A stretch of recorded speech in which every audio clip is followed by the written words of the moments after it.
Capítulo 7. Crecidas de otoño. Chuang-Tzu explica la historia de las crecidas de otoño. Habían llegado las crecidas de otoño.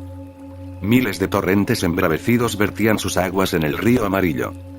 Y tamaña era la anchura de su curso que, de orilla a orilla, no se podía diferenciar a un buey de un caballo a lo lejos. Entonces el dios del río se rió, complacido al pensar que toda la belleza del mundo había pasado a su cuidado.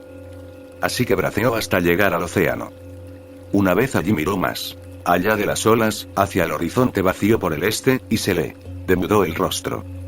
Mirando hacia el lejano horizonte, recuperó el sentido y le murmuró al dios del océano: el proverbio tiene razón. Aquel que aprende 100 cosas cree que sabe más que nadie. Ese refrán se refiere a mí. Ahora sé lo que significa vastedad.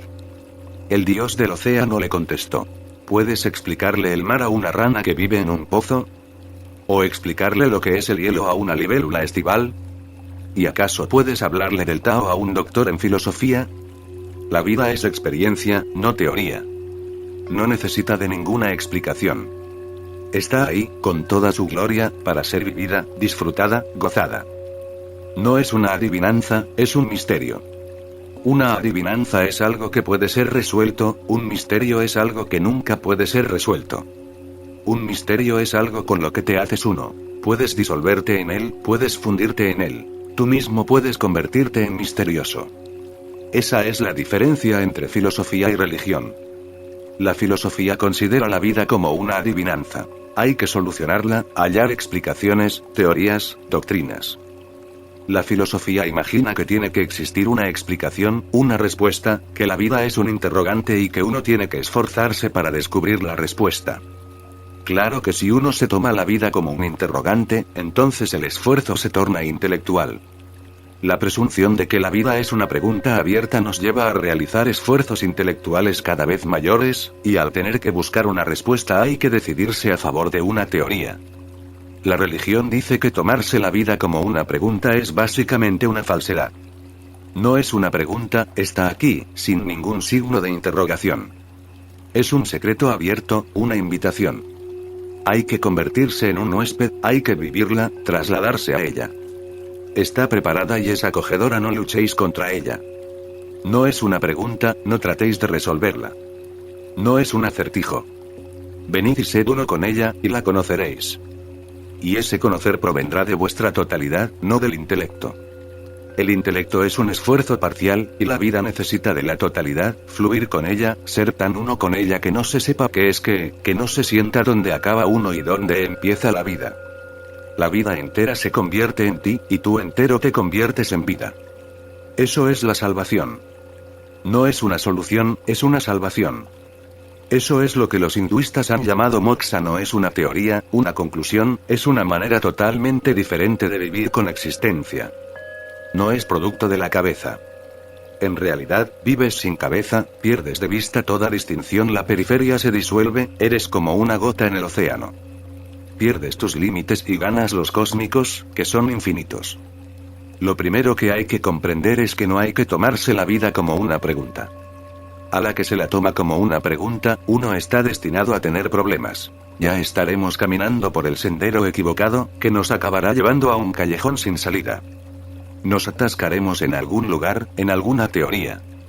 Todo el mundo está atrapado en la teoría, y cuando eso sucede resulta muy difícil dejarla ir. Abandonarla. Os aferráis a ella porque la pregunta os asusta. Al menos una teoría es un consuelo, al menos sentís que sabéis. No sabéis. La mente no puede saber, la mente solo puede teorizar. Puede ir dando vueltas a las palabras cada vez más deprisa. Puede jugar con las palabras, organizarlas, pero todo se reduce a interpretaciones, nada es la cosa en sí, solo la propia interpretación. Es como un mapa. ¿Veis el mapa de la India? Pues podéis ir por ahí cargando con el mapa, podéis pensar que lleváis la India en el bolsillo, pero el mapa no es el país.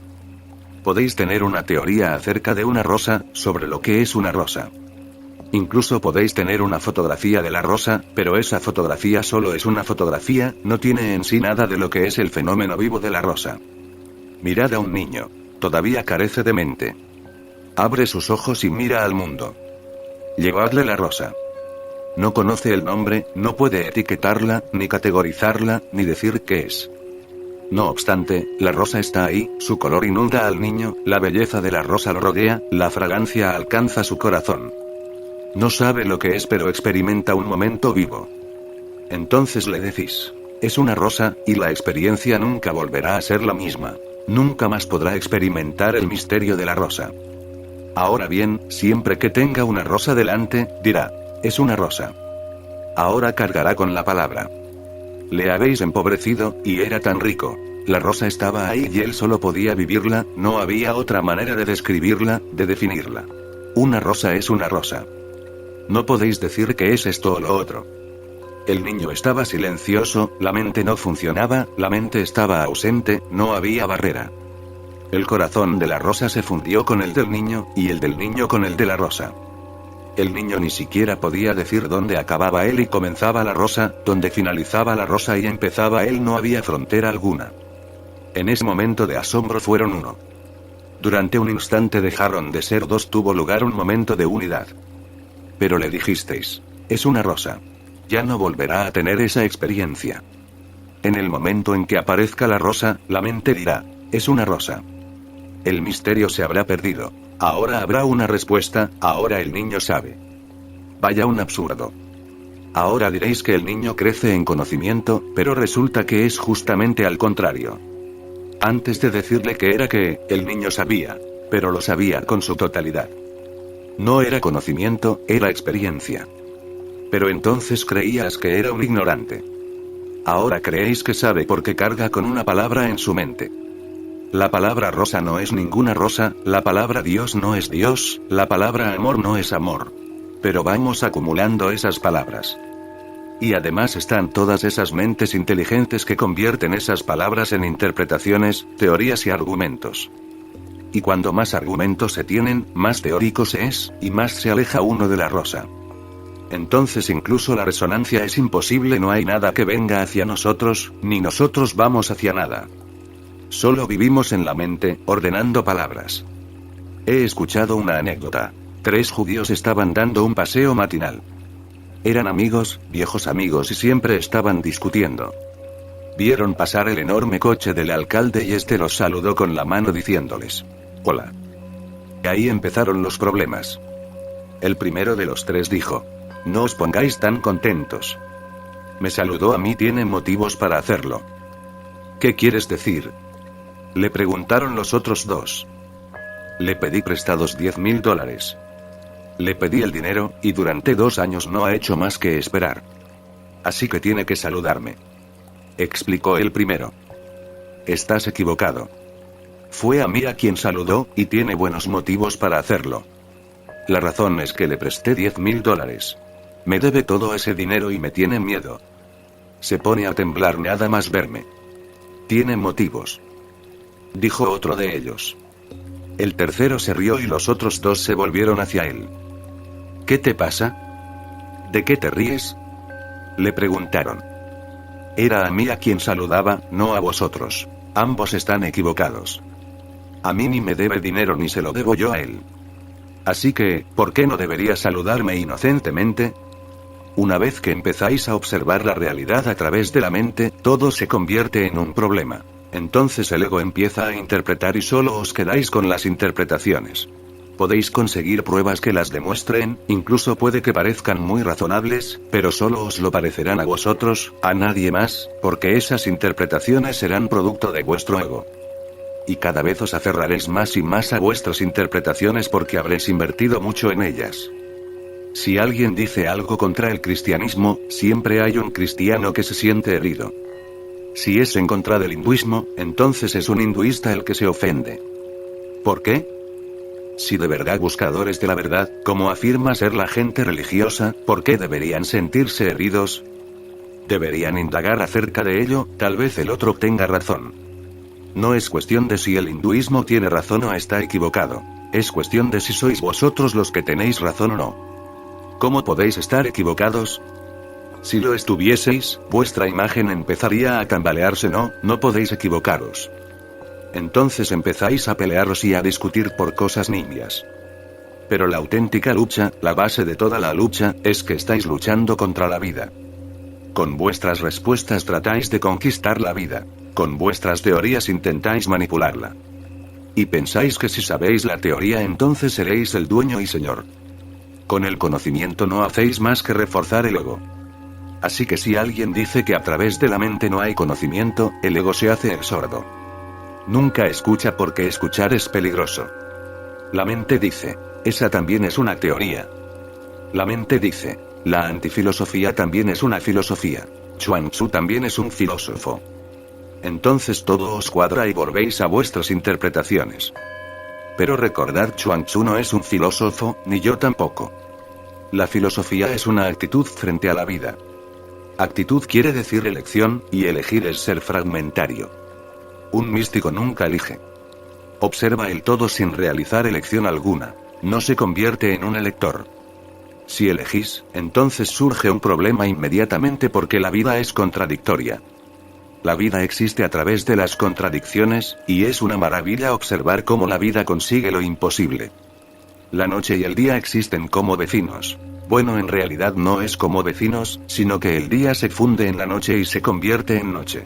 La noche a su vez vuelve a fundirse en el día y se convierte en día. Amor y odio existen juntos, el amor se funde y se convierte en odio. El odio se funde y se transforma en amor. Vida y muerte existen juntos, la vida no hace más que fundirse en la muerte y la muerte de nuevo en la vida. La existencia es contradictoria, pero existe una profunda armonía entre las polaridades opuestas. Para la mente eso resulta imposible, no puede ser. ¿Cómo es posible que los opuestos coexistan? ¿Cómo puede haber armonía entre vida y muerte? ¿Entre amor y odio? La mente dice, el amor nunca es odio ni el odio amor. La mente dice, A es A y B es B, y A nunca puede ser B. La mente es lógica y la vida es contradictoria. Por eso nunca se encuentran. Así que si decís que este hombre es bueno, nunca creeréis que este hombre también es malo. Pero así es la vida, el pecador existe en el santo y el santo en el pecador. Solo la lógica es así de precisa, con límites bien definidos. La vida no es tan precisa, se mueve hacia lo opuesto. Solo tenéis que mirar, podéis ser santos en este momento y pecadores al siguiente. ¿Dónde está el problema para la vida? Se puede ser un pecador en este momento y en el siguiente elevarse por encima y convertirse en un santo. ¿Dónde está el problema? Fijaros en el fenómeno interno, en cómo las cosas se funden en su opuesto, en cómo coexisten los opuestos. Sois felices, felices como flores, como estrellas y de repente os entristecéis. Vamos a ver, ¿está esa tristeza separada de vuestra felicidad? ¿Quién estaba feliz y quién está triste? ¿Es que hay dos personas en vuestro interior o es la misma persona que tiene humores diferentes? Es la misma energía, que no cesa de moverse, a veces es triste y a veces alegre. Si se comprende, entonces no se crea una contradicción entre ambos.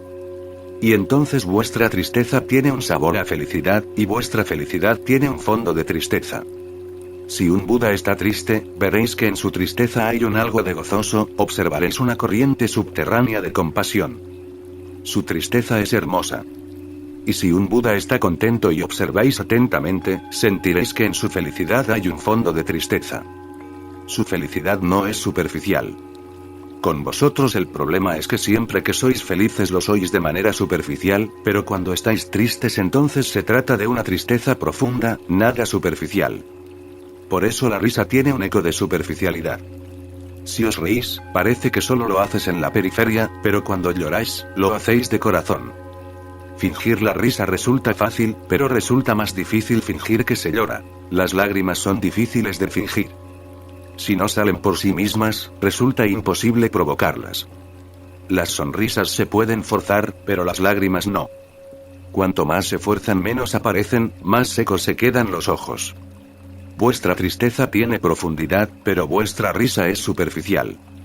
Pero cuando el Buda ríe, lo hace tan profundamente como cuando llora. Y cuando llora, llora de manera tan hermosa como vosotros sonreís. Las contradicciones han perdido su antagonismo, se han hecho uno.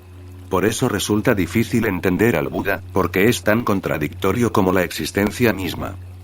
Es un dislate, y por eso es ahora un misterio en sí mismo. Una persona religiosa anda en busca de la verdad. Un filósofo busca interpretaciones.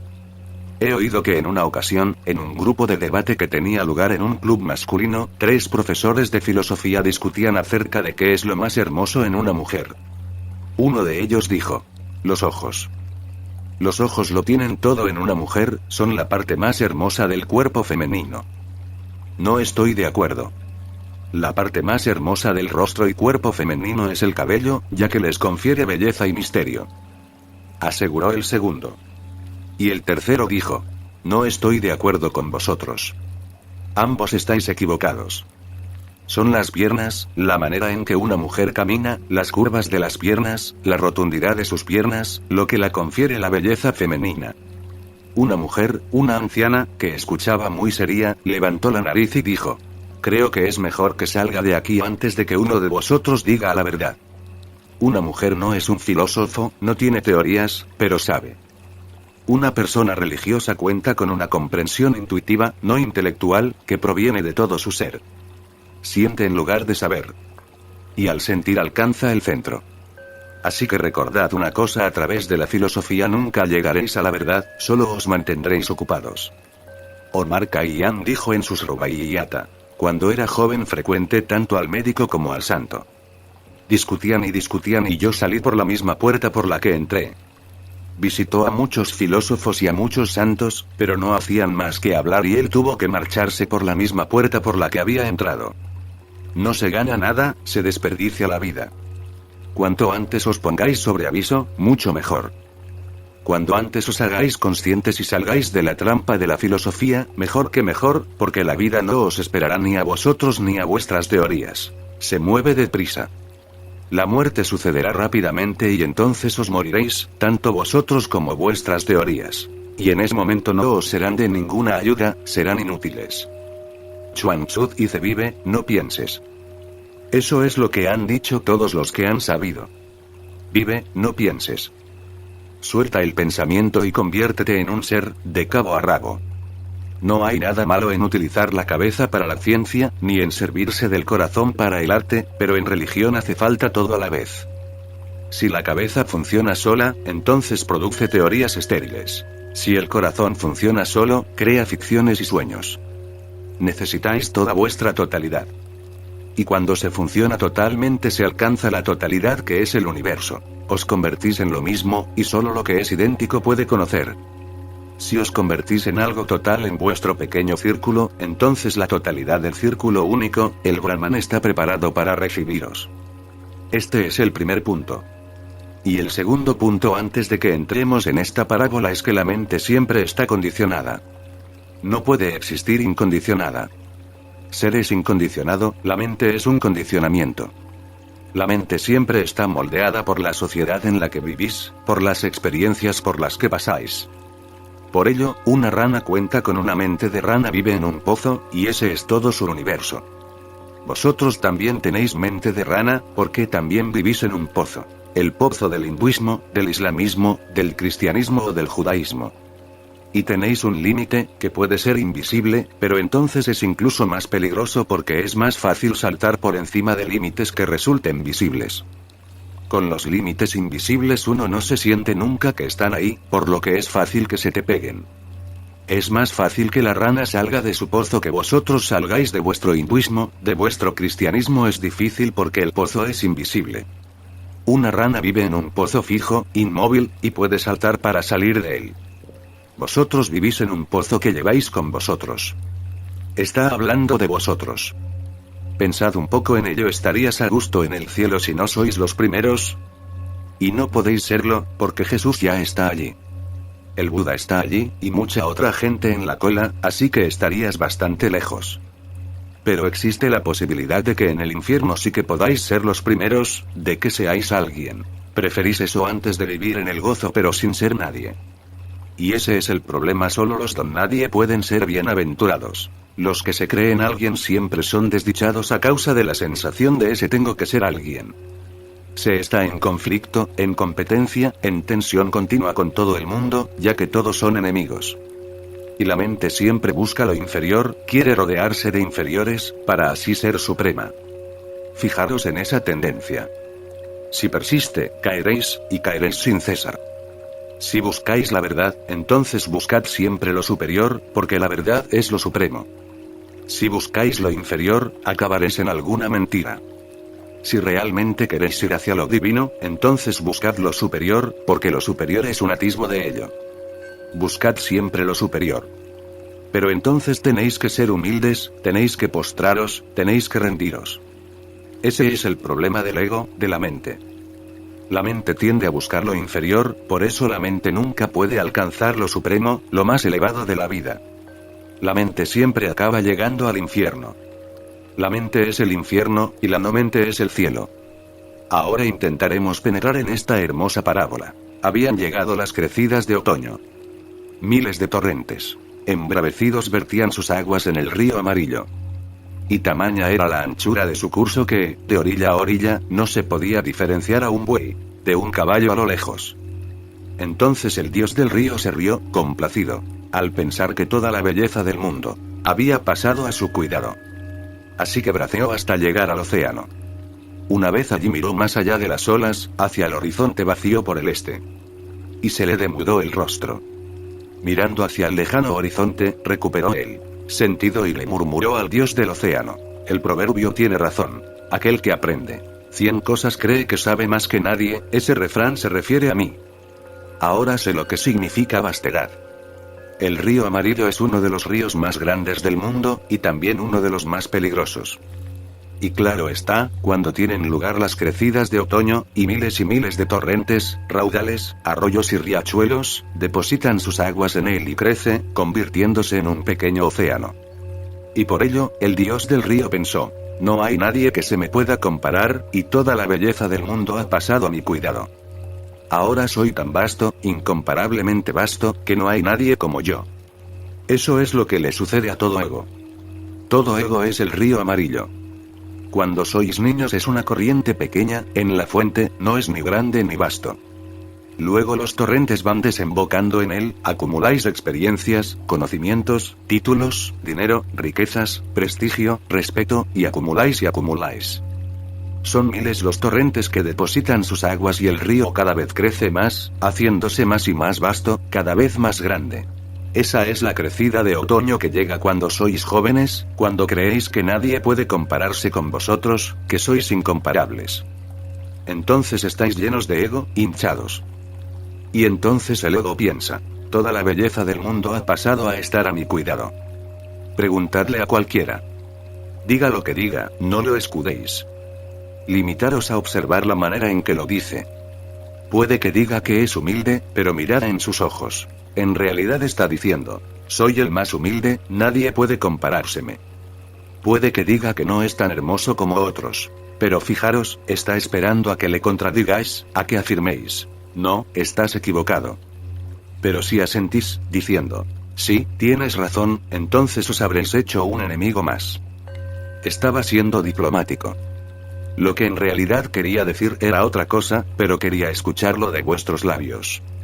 De joven todo el mundo anda crecido, y toda la perspectiva está teñida y coloreada por el ego. El andar, la manera de hablar, comportarse y relacionarse está teñido, coloreado por el ego. Y claro, eso atrae mucha miseria, porque uno se cree lo que no se es, y se empieza a creer en la sombra. Al cabo de poco tiempo, la crecida retrocede, el otoño no dura para siempre. Al envejecer los torrentes ya no desembocan en vosotros, los arroyos se secan, aparecen las riberas, llega el verano, y el inmenso río amarillo se convierte en un riachuelo. Incluso podéis llegar a convertiros en un lecho seco, lleno únicamente de arena. Sucede en la vejez. Y entonces uno se siente muy irritable, estafado, como si la existencia te hubiese engañado. Nadie ha engañado a nadie. Lo único que ha ocurrido es que uno mismo se ha magnificado tontamente. El propio ego es el que ha creado todo el problema, y ahora uno se siente engañado. Es imposible encontrar un hombre anciano y feliz. Si encontráis uno, vivid con él, porque eso significa que es sabio. Es fácil encontrar jóvenes felices. Pero si podéis hallar un anciano feliz, eso es realmente difícil. Cuando llega el verano y desparece la crecida otoñal y un anciano se siente feliz, es que sabe algo más, es que ha hallado alguna fuente de eternidad. Cuando se es joven uno no puede estarse quieto, pero eso no significa nada, es la crecida. Pero cuando se es viejo y todo ha retrocedido, y no hay nadie que ni siquiera se acuerde de ti, nadie se preocupa por ti. Estás arrinconado, apartado, tirado a un lado como si fueses basura y si a pesar de ello eres feliz. El Buda dijo que cuando hallásemos a un anciano feliz como un joven es que hay algo más de lo que se ve en la superficie, hay que hacerle una reverencia, escucharlo y aprender de él. En India existía la tradición de que cuando se hallaba a un anciano feliz, bailando, se le convertía en maestro. Se trasladaba al bosque y creaba una pequeña universidad a su alrededor, una gurukul, el hogar del maestro, y los discípulos empezaban a llegar procedentes de todo el país. En India nunca hemos convertido en maestro a un joven, solo puede serlo un anciano, y así está bien. Puede haber alguna excepción, pero eso es lo que ocurre en general. Solo un anciano puede ser maestro, uno que haya pasado por todas las estaciones de la vida, que sea experimentado y, no obstante, feliz y gozoso. Ser feliz con la crecida no tiene nada de especial, es normal, pero ser feliz y sentirse extático cuando el cauce está casi seco, cuando solo queda arena, cuando el cuerpo es un pingajo, sentirse vivo en la cumbre de la vida y bailar no tiene nada de particular. Pero cuando se acerca la muerte y te acercas a ella bailando, entonces sí que quiere decir algo. Entonces ha sucedido algo excepcional, lo extraordinario ha penetrado en el mundo de lo ordinario, y con ello lo divino. Si sois felices porque sois jóvenes, no seréis felices durante mucho tiempo y vuestra felicidad saltará en pedazos, y si podéis haceros conscientes de ello antes de que salte por los aires, mejor que mejor. Esa es la belleza. Si podéis estar tristes mientras sois jóvenes, entonces al ser viejos seréis felices. Si no, estaréis tristes, porque eso no es más que una crecida. Si lo observáis, os daréis cuenta de que no sois vosotros. Son los miles de torrentes que desembocan en vosotros los que os dan la impresión de vastedad.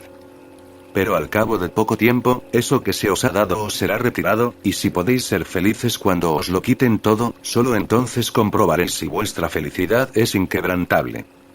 Entonces vuestra felicidad se convertirá en beatitud. Esa es la diferencia entre felicidad y beatitud. La felicidad depende de otros, de los miles de torrentes que desembocan en uno. En la beatitud, el gozo depende de vosotros, es independiente. No hay ninguna condición de satisfacer, es incondicional. Es simplemente en vosotros. Carece de causalidad, no hay nada que la cause. Si os sentís felices con vuestra chica, con vuestro chico, con vuestro amante, entonces hay alguien que causa esa felicidad. No pasará mucho tiempo antes de que desaparezca, porque se trata de la crecida otoñal. Las estaciones cambian, la rueda de la vida continúa girando, desaparecerá. Lo que es causado no puede durar para siempre, lo inintencionado puede ser para siempre, recordadlo siempre que seáis felices. Recordad, ¿es algo incausado o causado? Si ha sido causado, entonces es mejor estar triste, porque va a desaparecer. Ya está sucediendo, ya os ha dejado, y más tarde o más temprano os daréis cuenta de que se ha ido, porque la causalidad es parte del mundo que fluye, de este mundo ensoñado que los hinduistas han llamado Maya, la ilusión que prosigue como un sueño. Y si creéis en ella, acaba convirtiéndose en una pesadilla, y si no creéis en ella, podéis descartarla, y entonces es posible mirar al testigo, que es incausado. El dios del río está henchido. Así que braceó hasta llegar al océano. Y algún día llegaréis al océano. ¿Qué es el océano? La muerte es el océano vasto. La vida tiene una fuente, mientras que la muerte no. La vida tiene orillas, a veces inundadas, y entonces también parece vasta. A veces no lo están, y se convierte en un arroyuelo. Pero la muerte no tiene orillas, es oceánica. Y al igual que cualquier otro río que ha llegado al océano, todos los ríos de conciencia acaban en la muerte. Vayáis donde vayáis, elijáis el camino que queráis, en la dirección que sea no significa nada, porque acabaréis llegando al océano. El océano os rodea en todas direcciones. Llegaréis a la muerte, y al acercaros a ella saltarán hechos pedazos todos vuestros sueños. Todo el ego será sacudido. Así que braceó hasta llegar al océano. Una vez allí miró más allá de las olas, hacia el horizonte vacío por el este, y se le demudó el rostro. Así es como los viejos se tornan tristes. Se les demuda el rostro, desaparece la felicidad, los ánimos, el entusiasmo, el sueño, todo muere. Miran y lo único que ven es un océano desalmado en el que se van a fundir y disolver, para dejar de ser. Todos los ríos que van a parar al océano sienten lo mismo. Y se dice que todos los ríos miran hacia atrás, a los días en que eran algo, antes de verter sus aguas en el océano, para recordar el pasado, las crecidas, el otoño, los días en que era alguien. Pero no se puede regresar atrás. No hay posibilidad de regresar en el tiempo. Hay que seguir adelante, y todos los ríos tienen que ir a parar al mismo sitio. Y lo hacen llorando. Así que id al océano y sentaros cerca de una desembocadura y podréis sentir la tristeza en el río. Todo anciano, todas las personas viejas empiezan a mirar hacia el pasado. Los viejos siempre están recordando los días en los que eran algo, alguien, los días en que fueron amados, respetados y honrados. No dejan de hacerlo. Te paras a escuchar a un anciano y enseguida se tiene la sensación de que son aburridísimos. ¿Por qué? ¿Por qué se siente esa irritación? Pues porque no dejan de repetir la misma historia sobre los tiempos pasados. Siempre empiezan a hablar de los viejos y buenos tiempos.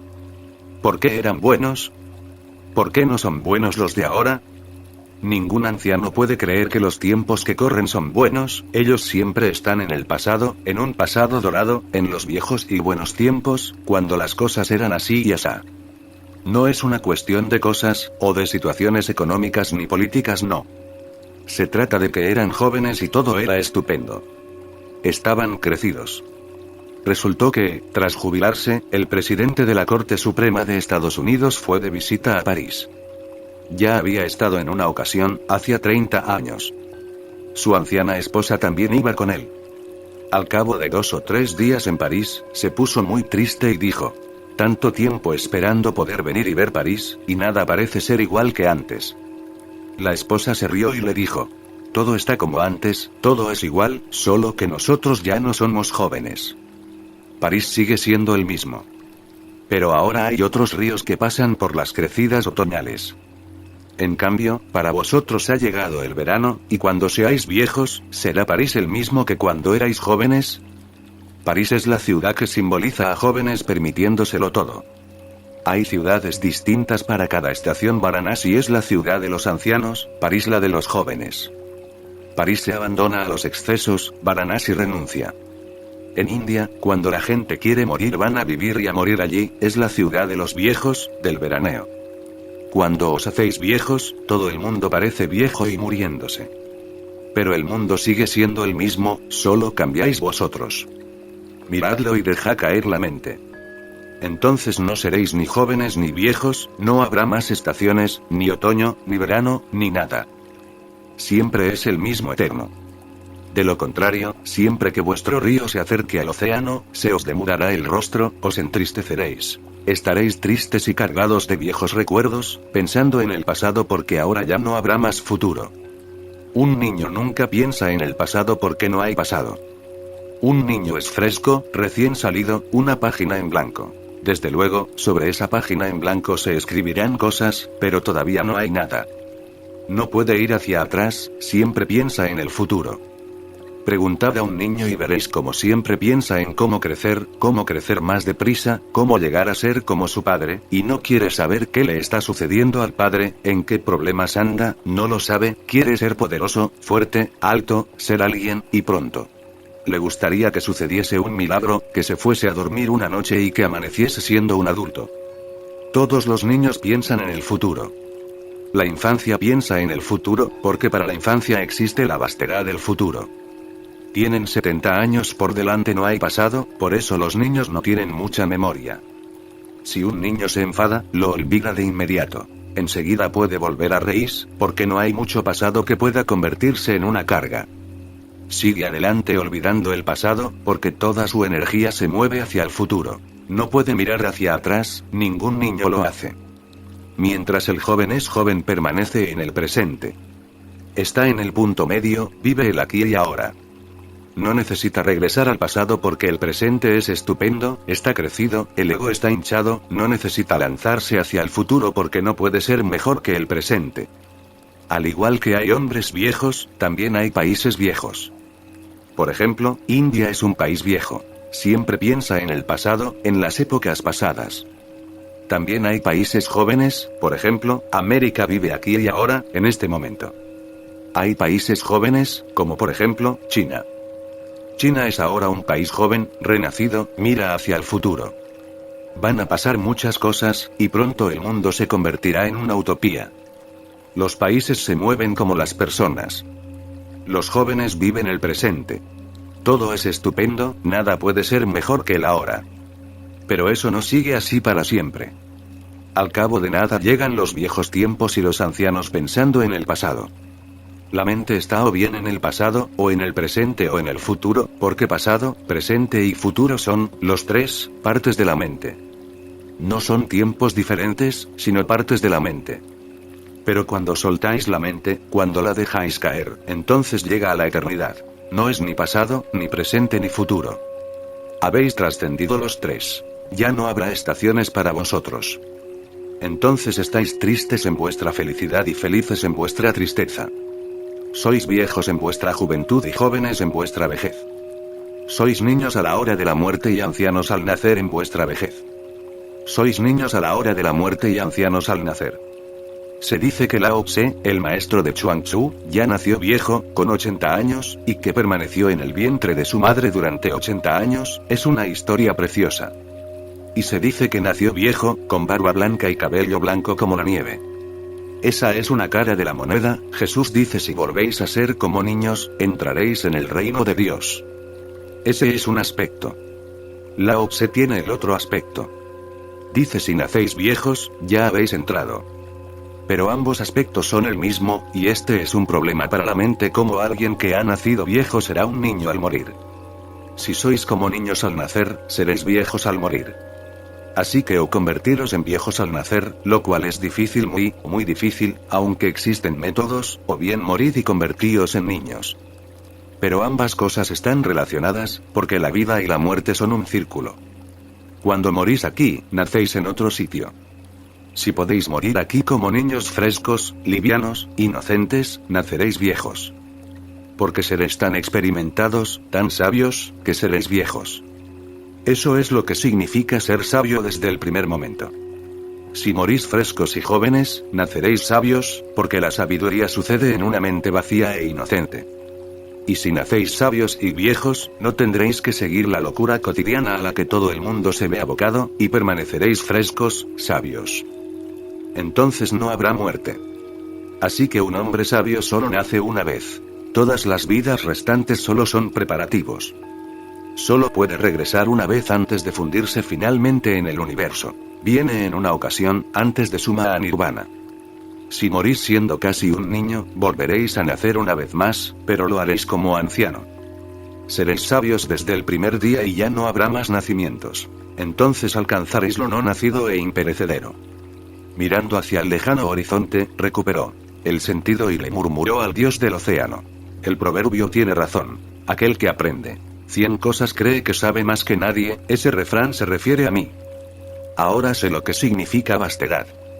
Solo al alcanzar lo superior, al convertirse en un hombre del Tao, solo entonces se puede alcanzar lo que significa ser sabio, lo que quiere decir ser inteligente, lo que significa ser maduro, y lo que denota vastedad, lo que significa ser realmente consciente total, integrado. Solo cuando se está frente a una persona iluminada se siente lo que significa estar aquí.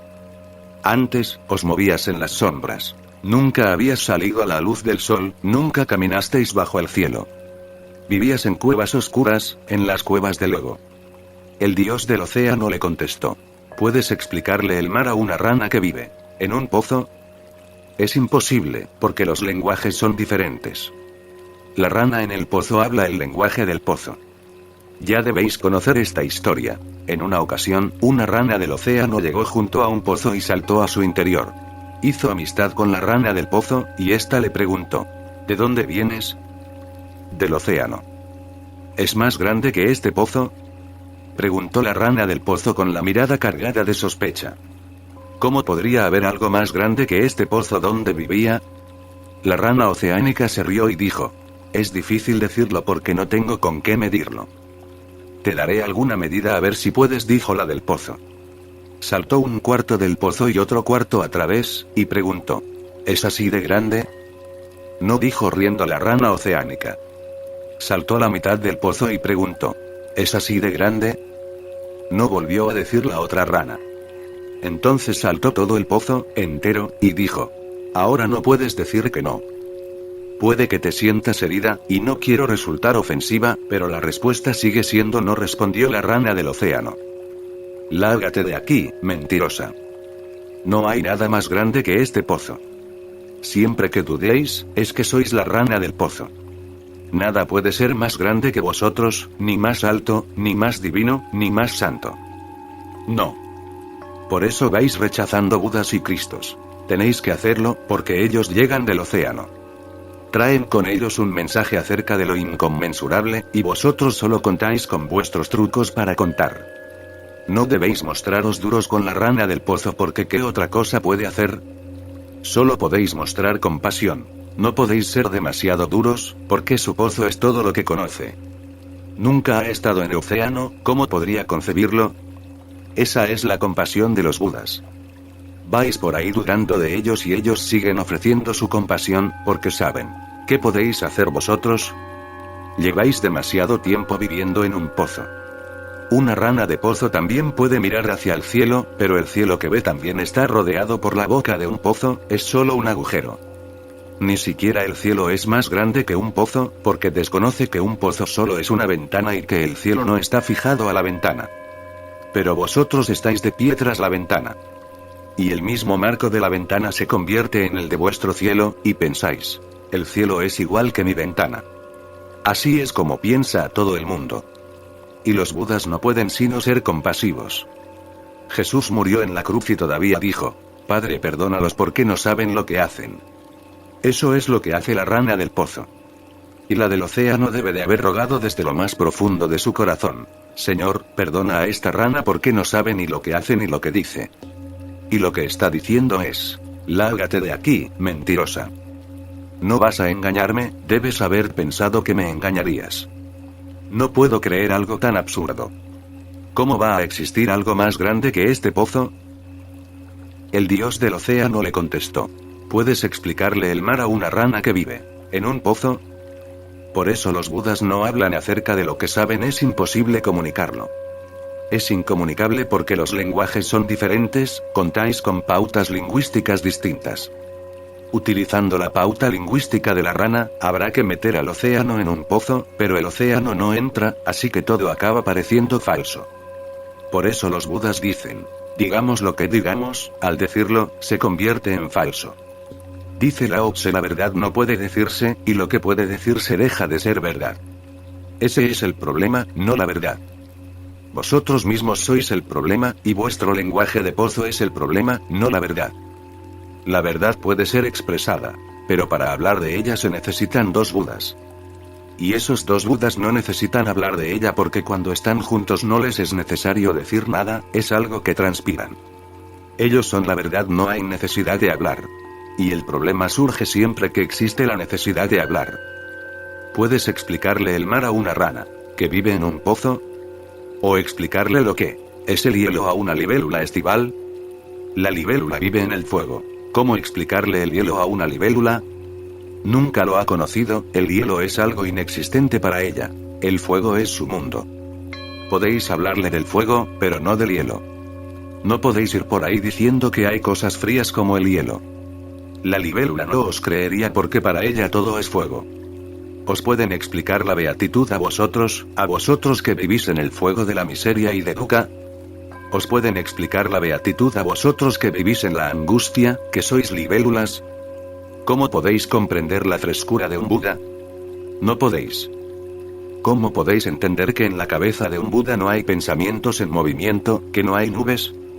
No tienes ni idea, ni siquiera habéis tenido una vislumbre. Ni por un solo minuto se ha parado en vosotros el proceso de pensamiento. Vuestra cabeza es una multitud enloquecida. ¿Cómo podéis creeros que un Buda simplemente se sienta sin pensamientos en su cabeza? Es inconcebible. Vosotros vivís ardiendo en el fuego. El Buda vive en un mundo frío, muy frío. Y entre el hielo y el fuego no hay puente alguno. A menos que os vayáis enfriando cada vez más y podáis finalmente comprender. El Buda puede comunicarse solo cuando os hacéis más silenciosos y fríos. Si no, nada llega. ¿Y acaso puedes hablarle del Tao a un doctor en filosofía? Imposible. Pero os diré que en ocasiones es posible hablarle del mar a una rana de pozo, y del hielo a una libélula, pero imposible hablarle de la verdad a un filósofo, a un doctor en filosofía. ¿Por qué? Porque por muy pequeño que pueda ser el pozo, sigue siendo parte del océano, al menos el agua lo es. Y por muy opuesto que el fuego pueda parecer del hielo, hay grados del mismo fenómeno. Frío y calor no son dos cosas, sino la misma energía. La energía se convierte en calor, y la misma energía luego se transforma en frío. La energía es la misma, solo difiere en los grados. Por eso con un solo fenómeno se puede medir tanto el calor como el frío, porque la energía es la misma. ¿Cuándo se convierte el frío en calor? ¿Me lo podéis decir con exactitud? ¿A qué grados el frío se hace calor? No se puede decir, depende.